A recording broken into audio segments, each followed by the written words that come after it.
sometimes we have to just stop first and say, is my own prayer life in order? This podcast is brought to you by Blackaby Ministries International. To find out more, visit blackaby.org. Well, welcome to the Richard Blackaby Leadership Podcast. My name is Sam, and I'm your host. And joining me, as always, is Dr. Richard Blackaby. Once again, I can't say it enough, Sam, how good it is to be with you today. Well, I can't tell you how good it is to hear it once more. So you love saying it as much as I love hearing it, and that's... Well, when you bring your little daughter over with you, it's always, I'm glad to see you. Yeah, there may be bribes involved, but hey, what can I say?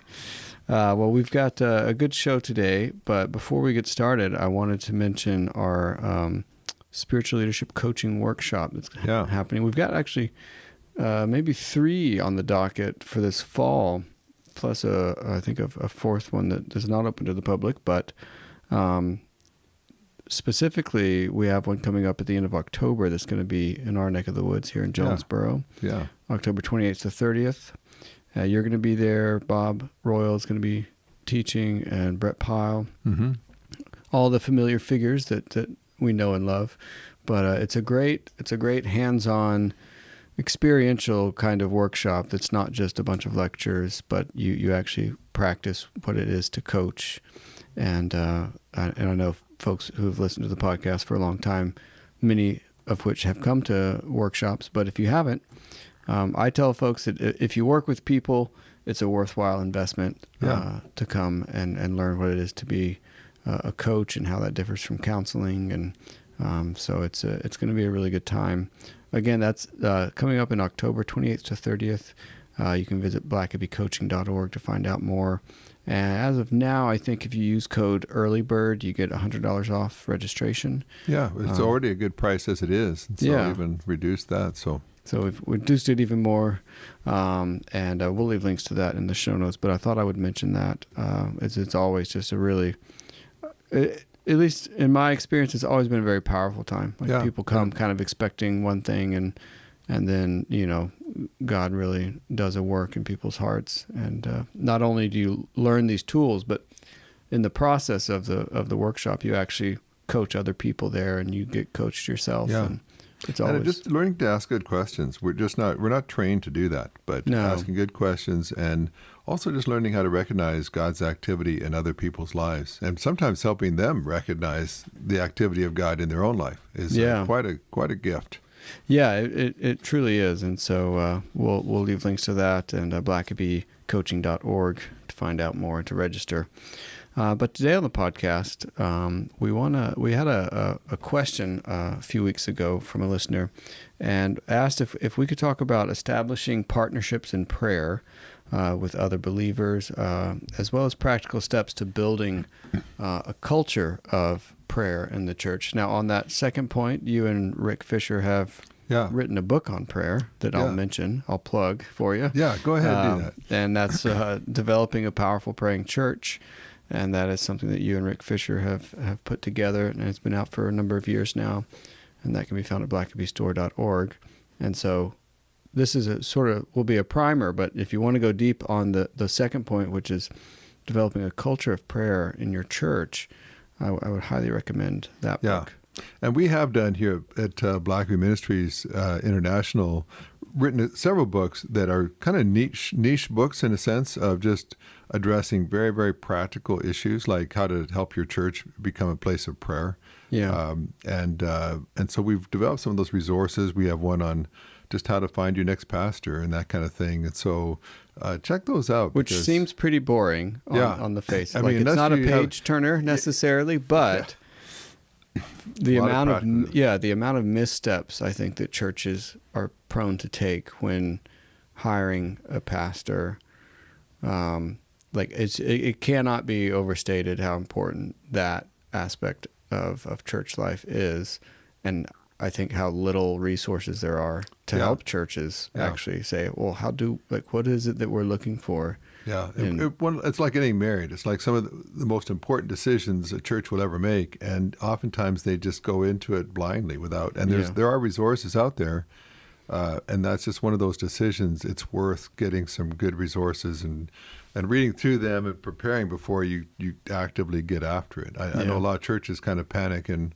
are desperate to find their next pastor right away, and so they miss a lot of important steps. So that's so we've got several resources like that are very helpful, and but certainly the prayer book is designed just for people that really have a burden for their church and want to see more prayer.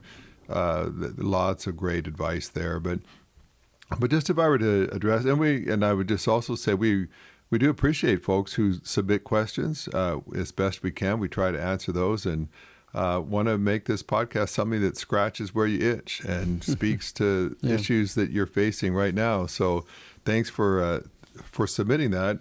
And I think especially as we go into this fall season, we've got an election, in case you hadn't heard, coming up. Oh, is that this year? We have a lot of concern, a lot of polarization, a lot of hype, countless millions of dollars being spent to sway public opinion, and I think as Christians, there is a sense in which we certainly need to be praying right now, and not just for an election cycle, but just for the nation in general. And we also know that from the Bible that prayer is a powerful tool in the hands of a Christian that is grossly underutilized. We think we've kind of been taught that we just need to give God our best. We need to do the best we can.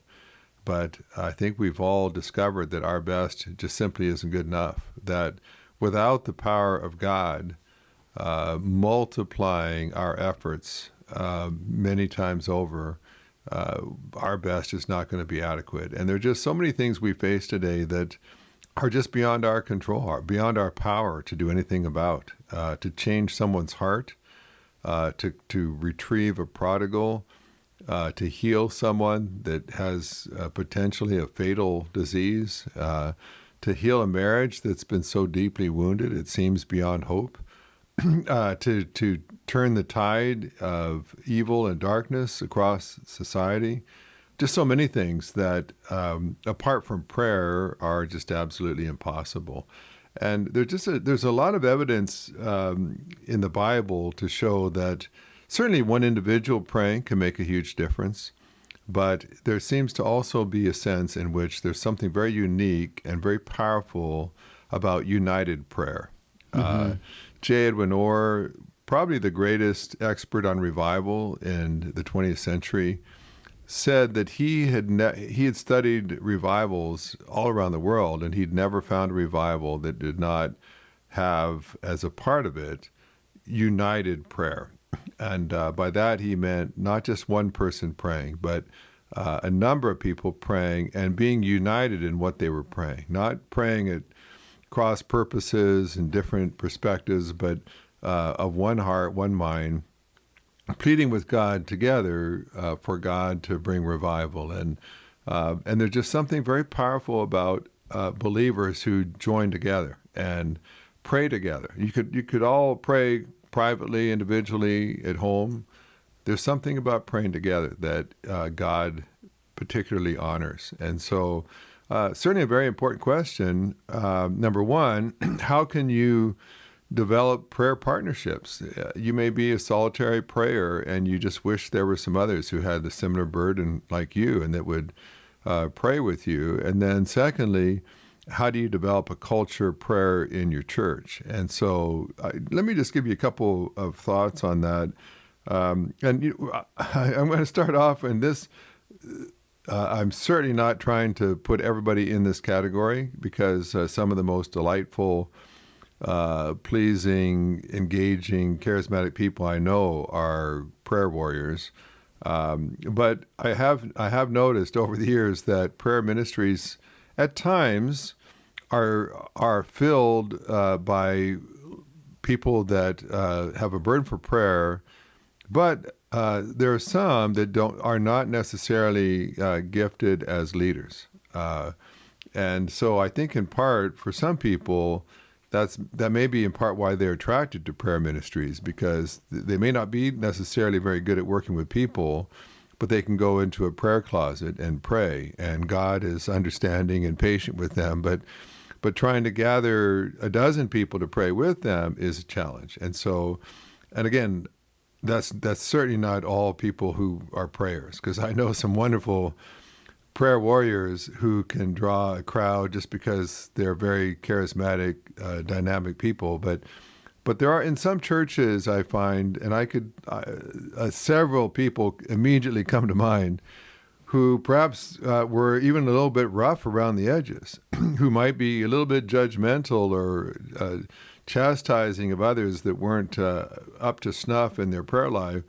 And then those same prayer people would complain that nobody wanted to pray with them. And if you were around them very long, you'd figure out why nobody wanted to pray with them. And so I would say, first of all, you just have to realize that if you want others to pray with you, you're going to have to be the kind of person that others want to pray with. And you can't be gruff with people. You can't be impatient with them if they're not the prayers that you want them to be. If you're not good at affirming and encouraging people, you're probably going to have difficulty getting people to meet with you to pray. Prayer, it does involve a certain sacrifice, and for people to make that sacrifice, there has to be some benefit that they see besides just the fact of praying.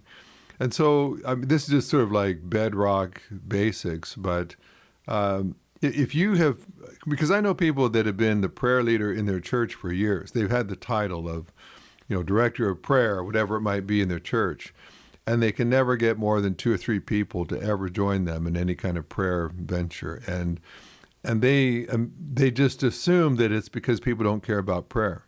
I just unfortunately am in a prayerless church, but it could be that you're not a very appealing person in terms of recruiting people, inspiring them, and so and I've known people that were wired that way, and they had to recruit someone else that had the charisma, the personality, the people skills to do the work in recruiting people. But let's just assume that you are great with people. You're very skilled at working with them, and you're asking, so how do I get other people to want to pray with me? And so several things I would say. First would be make sure that you have a dynamic, powerful, victorious prayer life yourself.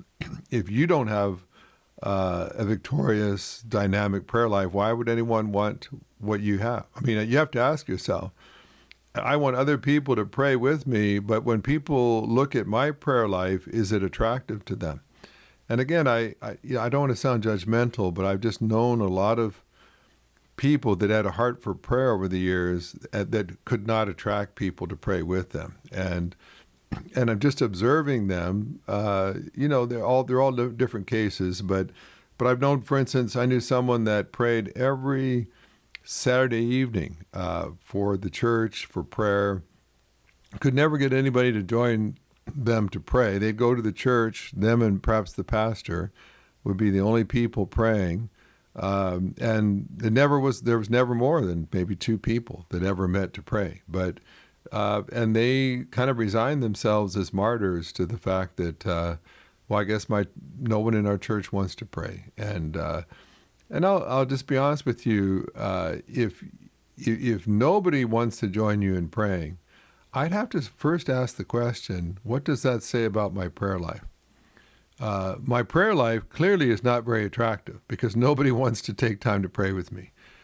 So you've got to develop the kind of prayer life that is attractive to others. For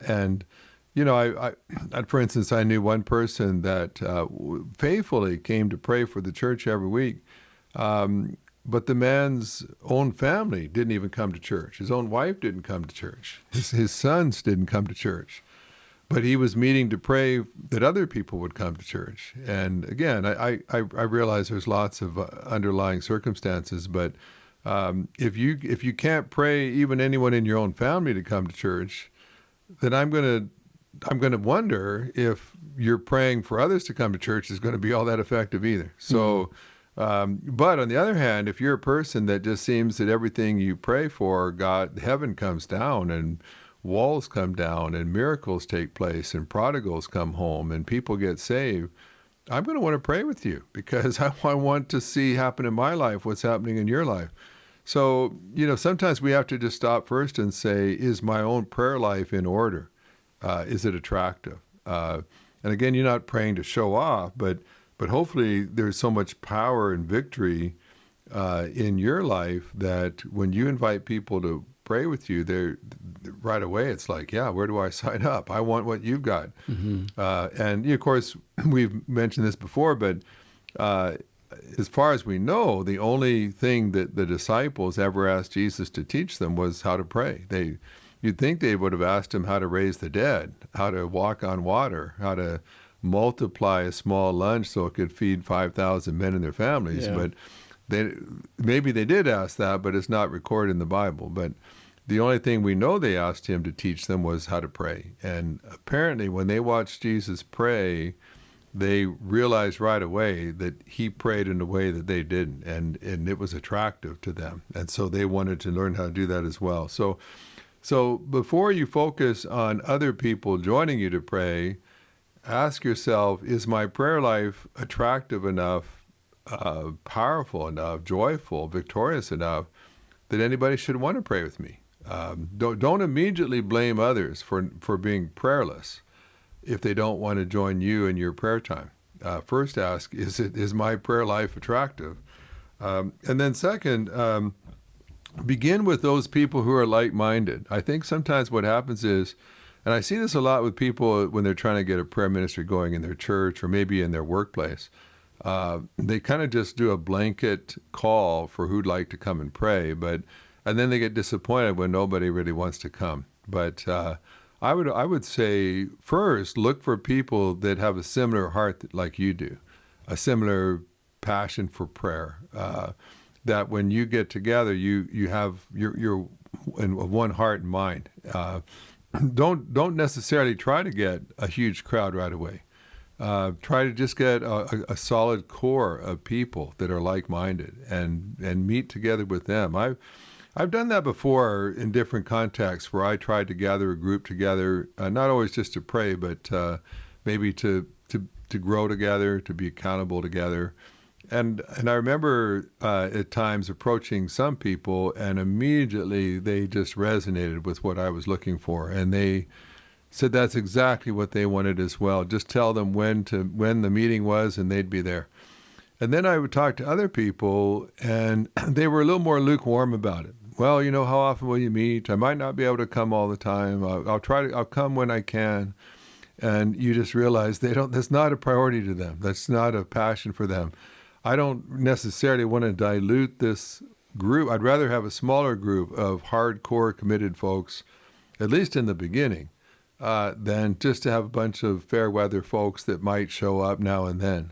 So I'd say if you really want to get a solid band of prayers together, start out with those that are truly committed, that are passionate about it. And you can always add to that later. I think I've mentioned that years ago when I was just starting out in the ministry, I'd moved to a new town, and I just wanted to have even just one prayer partner that would just pray with me about my church and my ministry, my family. And so I approached a guy that was, he and I had a lot in common, a lot of similarities. I liked him. He's a sharp person, and asked if he'd like to meet to pray, and he just flat out said no. And so I found someone else that was also had some similarities to me, that seemed like a really nice guy, and asked him, I'm looking for someone that would be willing to maybe meet even once a week and just pray together. He turned me down flat as well. So I went to a third guy.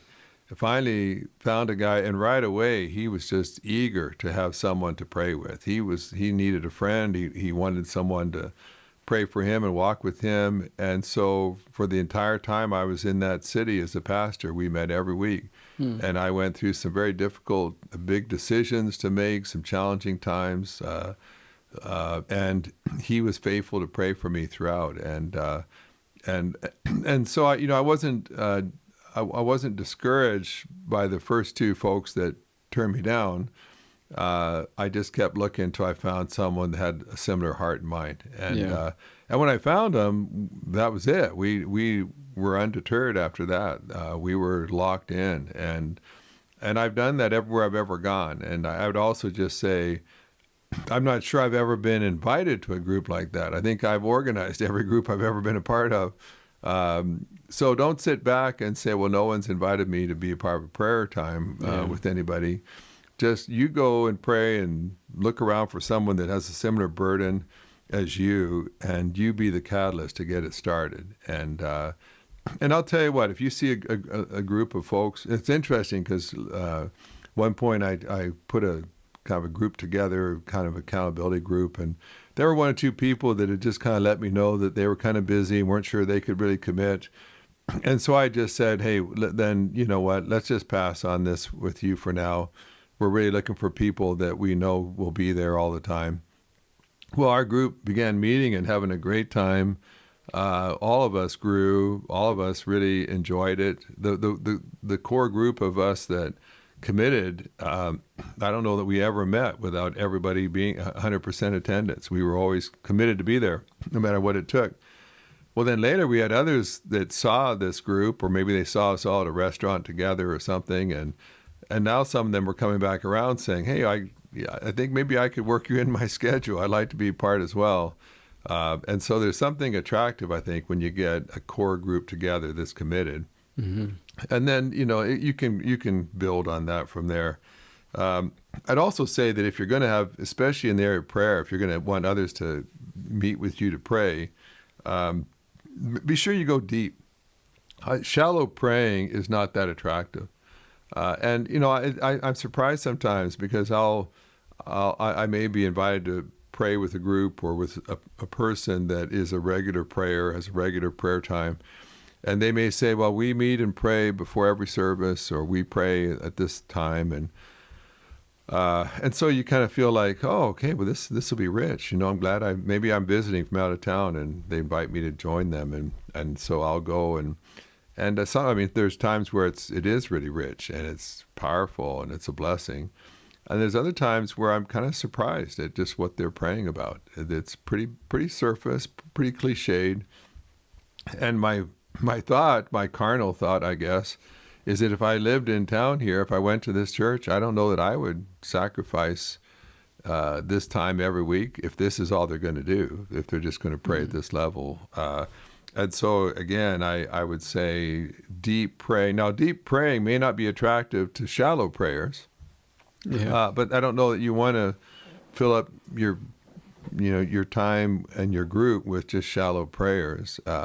But if you want deep prayers, if you want people passionate about prayer, then you need to take them to deep places. And that ought to be, I'm always thinking, anytime I have ever worked with volunteers or invited people to join me in something, I'm always asking myself the question, and what do they get for this? What's their payback? And even a prayer time, there ought to be a benefit. And they ought to feel like, wow, I love going to that prayer group because we just go to places and I start hearing prayers and we start talking about things that never crossed my mind to pray for, but it was just glorious. I was almost afraid to breathe for fear of just sort of somehow disrupting the spirit that was taking place there. And so let me encourage you to just try to keep going deep. It's kind of like Bible study. When you've studied the Bible long enough, you don't want to just keep seeing the same things you've always seen, all the surface stuff. I'm always trying to look at verses and say, what have I not noticed before? What's still there that we haven't seen? And I kind of feel the same way about praying. It's if you've prayed the same thing week in and week out, surely there's more that you could be praying about. And so if you want to attract other people, have the kind of prayer times where people are never quite sure just where that prayer is going to go and what you might surface and some of the depths that you might go to. Well, and I would add to that, actually pray as well. Yeah. Yeah, right. And that's, I've been at a number of prayer meetings where it's like, this was a meeting about prayer, or this was a prayer meeting. yeah, You yeah. know, and too often it's a meeting about prayer.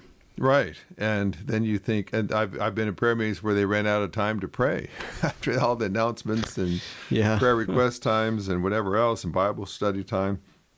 And I would say if you want to develop a group, whether it's in your office at work, whether it's in your neighborhood, whether it's in your church, commit to pray regularly. Have some kind of regular schedule. It doesn't have to be every day, even every week, but get on the calendar and then keep it as sacrosanct as you can, where you know that at this time we will be there. And when I was a pastor, we had a prayer time from 6 until 7 every Friday morning. And I tried to find a time that was not going to be disruptive to like people's home life. You know, I knew a church that the pastor and one other layman met on Saturday evenings at 7 o'clock, and I just always thought that was a terrible time. Why would you pull people out of their homes on a Saturday evening when they could be doing something as a family? But and then they wonder why nobody came. You know, but I would meet Friday mornings at 6 because and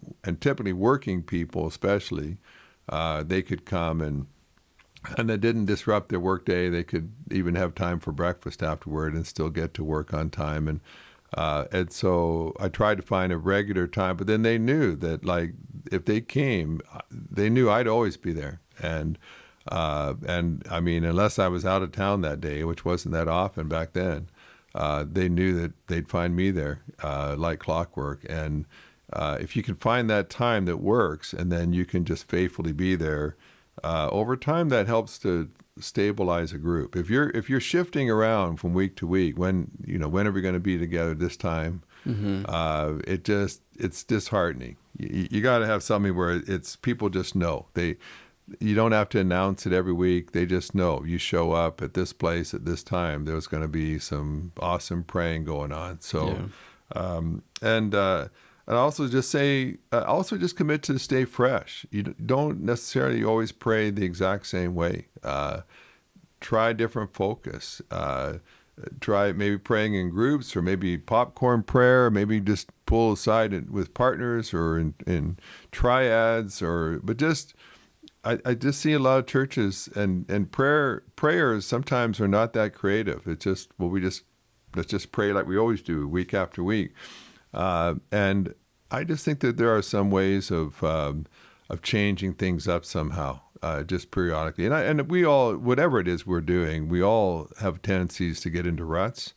And so I would just say, ask yourself, and especially if you're struggling. I mean, if you're not getting maybe people have kind of tapered off coming. A lot of times, especially when it comes to prayer, we just tend to hunker down and just keep doing the same thing for the faithful few. And I would say, well, but we do want to pray, but are there different ways of praying, different focuses? Maybe we meet in a different way this time.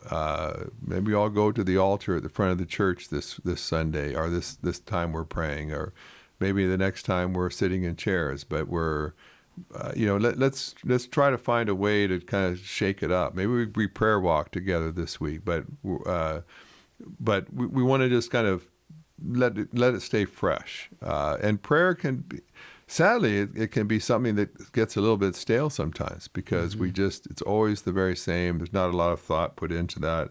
And I'd also say just focus on your spiritual concentration, and that is, learn to recognize the activity of God. I've seen many, many people who prayed and asked God to do something, but then they never paid attention to see if God actually did it. And there were times where God actually answered their prayer, but they hadn't even noticed. Or they're so busy praying and telling God what they think God should do, that they haven't even paid attention to what God is doing. Mm-hmm. And prayer, in many ways, ought to be a response to what God is doing. We tend to treat prayer like, okay, well, we got to pray so we can get God to get to work here and get doing something. And God might say, listen, open your spiritual eyes. I've been doing all kinds of stuff. You just haven't paid attention. And there's a great example of that that I just studied in Acts chapter 12, where the church is praying for Peter. he gets broken out of prison by an angel, and the church is like, no, that's I'm sure that didn't happen. Yeah, yeah. They're just shocked that, Right, that God an is at work. prayer. Yeah, that he's answering prayer. Yeah. But yeah. So Yeah, and so and that is just one other thing I would say with that is celebrate answers. If there's anything that's going to draw people to join your prayer time, is if every week you're celebrating answers to the prayers you prayed the week before.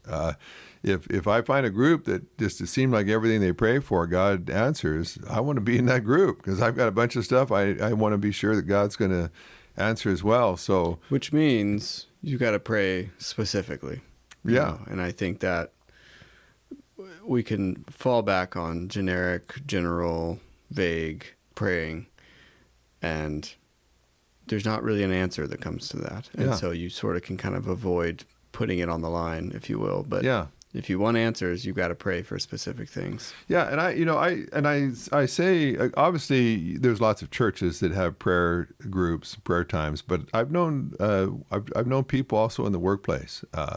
I have a friend that works in Hollywood, and she has been used by God to start many, many different prayer groups on the various studios around Hollywood. And she's a very engaging person, very delightful person, not necessarily a charismatic stage presence, but someone that just is really good at enlisting people and inviting them and not pressuring them, but just full of excitement about what God's doing, and it just attracts other people. And so maybe the last thing I would just say is don't be shy about welcoming and inviting people to join you in your prayer time. I can't tell you how many prayer groups that I have come across that it's just sort of the handful of saints that just faithfully meet every week, even though no one ever joins them. But you all know where we meet. You know what time the prayer time is.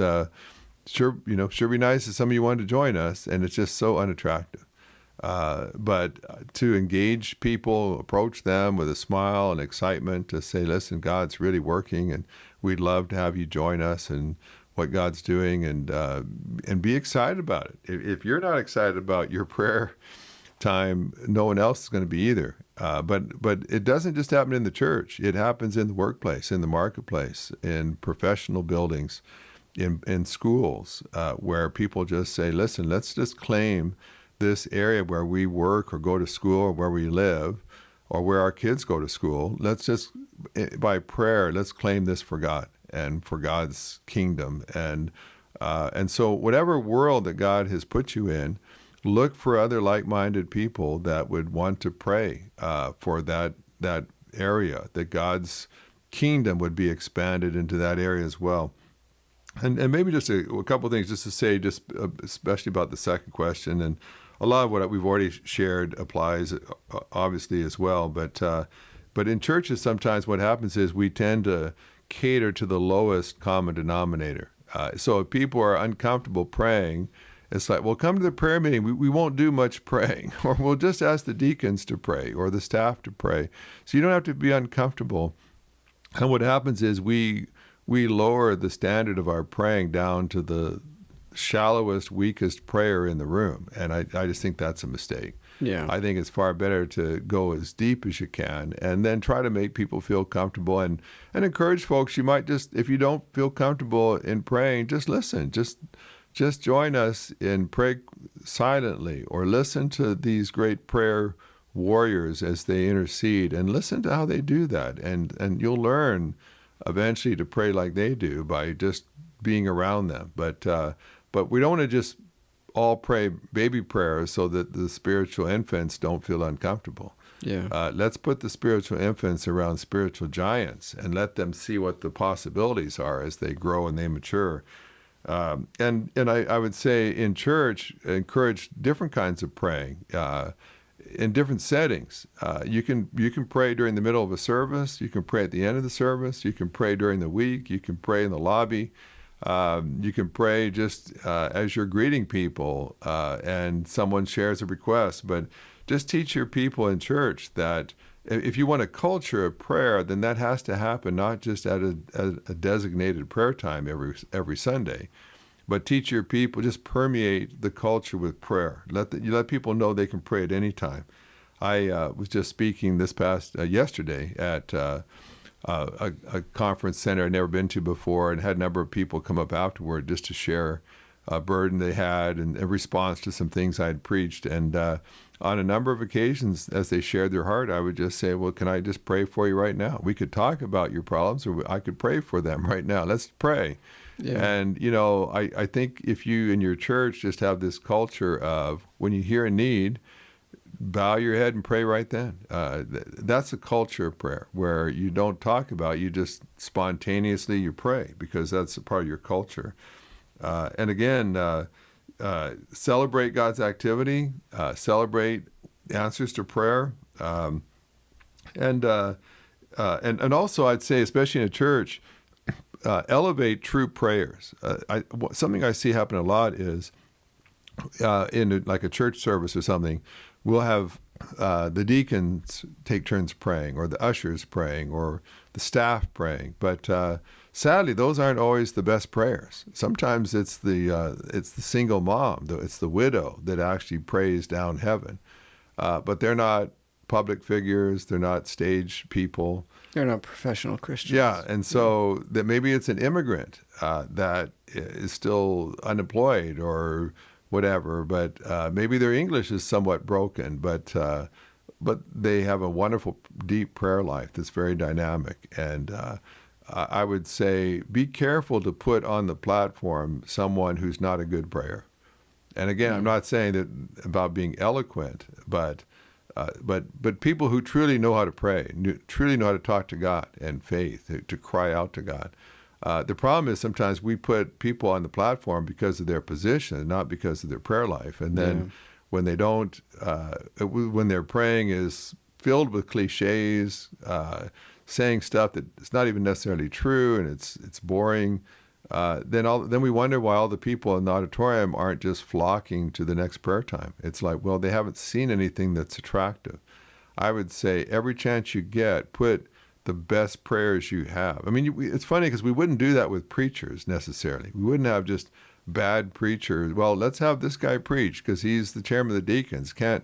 He puts people to tears when he starts talking, but hey, he's the deacon. Let's have him preach. We wouldn't do that, but we'll have him pray, even though his prayer life is also pitiful and not anything that's going to make people excited about praying. And well, I think because prayer is seen as so approachable that anyone can do it. I think there's just sort of this you get this false impression that prayer isn't as important because no one thinks about the quality of the prayer. It's just like, well, and, you close this or this person closes this. It doesn't matter. It's just praying. Right. And so you send that signal to your people that it doesn't matter who prays because it's what you're saying is it's not all that important. Right. And that's one of the last points that I had was just that, let's not treat prayer like it's a secondary thing. If you can't go on a mission trip, if you can't go out on the visitation night or whatever, you can't be on the worship team, at least you could pray. That's something anybody can do. I'd say, well, not effectively, not powerfully.